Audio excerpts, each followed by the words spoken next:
حضور اقدس صلی اللہ علیہ وسلم کی مثالیں دے کر کسی کو معاف کرنے پر یا درگزر کرنے پر مجبور کیا جا سکتا ہے؟ اگر کوئی شخص معاف نہ کرے تو کیا وہ اللہ کے یہاں مجرم ہے؟ کوئی ایسی بات نہیں.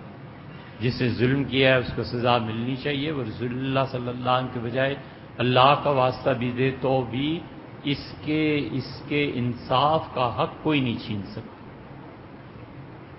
یہ نہیں ہو سکتا کہ اس سے پہلے ظلم بھی کر لیا، وہاں بھی کلیجہ ٹھنڈا ہو گیا، پھر اس کے بعد اب باری آئی اس سے بدلہ لینے کی، وہ کہتا ہے اللہ کا واسطہ حضور صلی اللہ علیہ وسلم، اس وقت سوچا ہوتا ہے نا.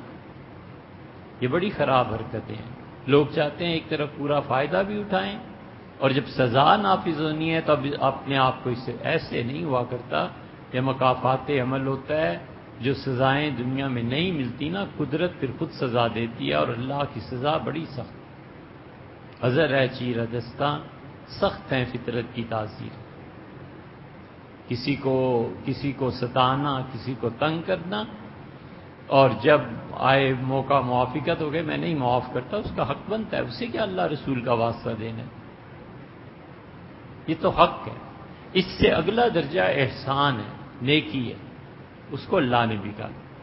اللہ نے فرمایا ولا من اصلح، اور جس آدمی نے من عفا و اصلح، جس نے معاف کر دیا اور صلح کر لی، فقد وقع اجرہ علی اللہ، لوگوں اس کے ان دو اعمالوں کا اجر بس اللہ کے ذمہ رہا.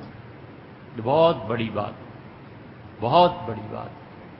معاف کر دے اور صلح کر لے.